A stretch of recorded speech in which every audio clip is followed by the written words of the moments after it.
Hello, welcome to Personal Finance BFIN205 course. My name is John Schmidt. I will be your instructor for this semester. I would like to, before we get into chapter one, I'd like to just make a comment about an online course if you've never taken one before. An online course is not something that necessarily all learning style are accustomed to. In fact, for some people, they may find this a very difficult learning environment. It doesn't mean you can't learn. It just means that you have to work a little bit harder to be effective in this kind of style. This kind of online learning environment means that you have to be a self-starter. You have to motivate yourself. You have to be the one that's kind of pushing yourself to do the assignments and to get the most out of the assignments. Just like most classes, even more with an online class, you get out of it what you put in. The way that this course is designed is I will have a teaching session that will, in essence, cover much of what you're going to be reading in the material. So for those of you who have a learning style that is more auditory, maybe you'll be able to pick up. I have also put the publisher's PowerPoint notes in the materials on Moodle for you to be able to access to augment your reading, and it'll also, I believe, help you in just studying for the exams. As we get into chapter one and starting our personal finance course, I want to just go through what the learning objectives that are going to be in this chapter. It's going to explain how you benefit from personal finance, identify the key components of a financial plan. It's going to explain, this chapter will explain how financial planning affects your cash flows, and it'll outline steps involved in developing your financial plan. Just a couple of real quick definitions. Personal finance is the process of planning your spending and financing and investing to optimize your personal financial situation. And the way that happens is you put into place a personal financial plan that specifies your financial goals, that describes the spending and financing and investing pieces that you're going to put in place to achieve the goals that you have. Your personal financial goals may be different from my personal financial goals. And so as we go through here, you're going to take all of this material and you're going to see how it applies to put into place and to put into practice in your own life. Also, one of the terms that you will hear that you may or may not be used to is the term opportunity cost. And all an opportunity cost is the cost of what you give up as a result of a decision. For example, if I go out and buy a cup of Starbucks coffee and I spend $5 for my latte, I have made a choice that $5 cannot be spent on something else. The opportunity cost is giving up that $5. It could have gone into savings. It could have gone into a credit card payment. It could have gone into something else out there. So how do you benefit from a financial plan? And it really allows you to make your own financial decisions. You can benefit in so many different ways because it allows you to be able to evaluate whether what you choose to spend on is consistent with what your personal goals are. So I want to go through some components of a financial plan. Budgeting and tax planning are important. Managing your liquidity is important. Financing large purchases, protecting your assets and income, which is where insurance comes into place. Decisions with respect to investing your money, planning your retirement and estate. And as you go through each of these component pieces, we're going to be talking about these in detail, not only in this chapter, but some of these even more in chapters coming up. Budget planning is merely the process of forecasting future expenses and savings, and then evaluating where you are, evaluating the assets, those things that you own, and evaluating the liabilities, those things that you owe. And your personal net worth is the difference between what you own and what you owe. And hopefully your net worth is positive when you look at that. And you have to have a plan to manage your liquidity.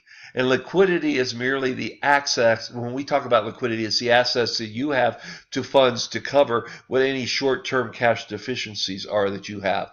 And you make money management decisions based upon that. How much money to retain in a very liquid, very cash sensitive account, and how to allocate those funds that you have between short-term and long-term needs, which means you have to have a plan. Managing your liquidity, just very simply, as if we look at this exhibit, is just learning and money management to keep some money available in case it is needed, and credit management is ensure that you have enough credit in case it is needed. And both of those things then allows you to manage your liquidity, which means you have to have plans for financing. You have to have plans for those loans that you may get for larger purchases, such as a house or a car, or for student loans. You also have to have plans to protect your assets of what you already have, protect your income. You have to have plans for investing, plans for retirement and estate. All of these things we are going to be talking about more as we get into this semester on how to build your financial plan. Now, one of the objectives of this is really how financial plans affect your cash flows. And you can see here on this chart the cash flows in your personal life and your cash position get affected by all sorts of different things. For example, your job affects your cash inflows by your income, and what you choose to spend that money on in products and services represents cash outflow. But then you look at your liquidity and your matters of liquidity of how you are going to manage your credit, and manage your deposits, manage those things that affect directly your cash.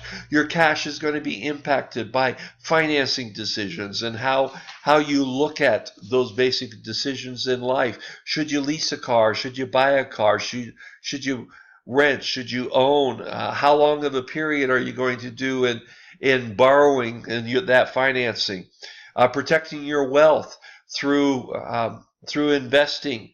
And your insurance, how are you going to, what kind of insurance should you get? How much coverage should you get? What kind of insurance should you get? In the personal investing side is how much of your cash should you use for investing? What type of investments should you make? How much risk should you tolerate in your investments? And then when you look at retirement and estate planning, it's how much should you be putting aside? What type of investments should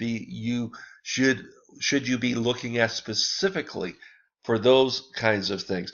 All of these things, if you notice, are kind of integrated with each other. They can be a source of cash, or they can be a use of cash. And it becomes an important part of your financial plan of taking all of these interrelated components and folding it into your plan.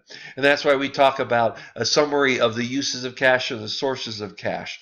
So as we look at these integration of all these financial plans, of developing a financial plan, we recognize that budgeting decisions affect your liquidity management decisions. That liquidity management decisions can affect your financing decisions. Financings can affect insurance. Insurance can affect investment decisions. In other words, all of these things are interrelated. And investment to retirement, budgeting, it's just like a big circle of everything that goes on. And so as you look at that, it's important to recognize that the psychology that comes into savings, into spending, becomes a very important part of the dynamics of your own personal financial plan. Because you have to consider the fact that there really are two different types of spending behavior. The first one is focusing on your immediate needs and your immediate satisfaction, and sometimes the peer pressure that comes with keeping up with the Joneses, of maintaining a certain look, a certain feel in what you have and how you present yourself. And the other kinds of spending behavior really focuses in on the long-term future, long-term perspective that you have. And you need to assess your own spending behavior and how that psychology impacts you, because you may need to adjust some of your spending behavior. You may be the kind of person that, man, you see something you want, and no matter what it costs, you're going to buy it.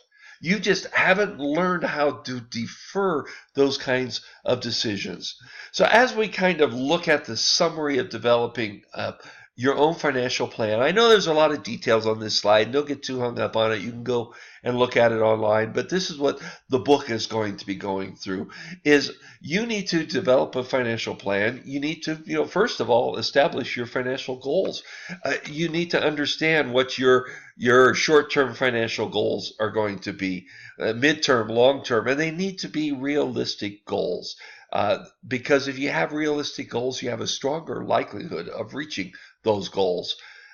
What kind of goals are you going to have? Well, you're going to have goals associated with a car and with a home and with college and with wealth creation and wealth accumulation and charity related goals.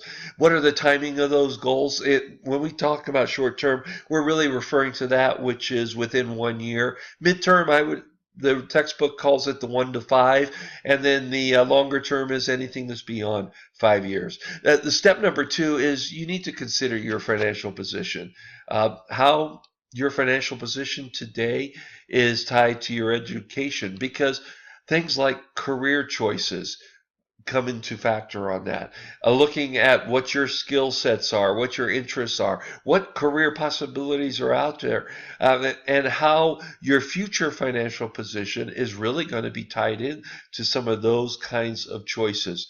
And you also have to kind of take into account how your future financial position is going to be tied into the economy, because economic conditions, whether you like it or not, can have a big effect on things like job availabilities, on what your salaries are going to be, what the price of services are that are out there, what the value of your assets that you may have are, such as a home.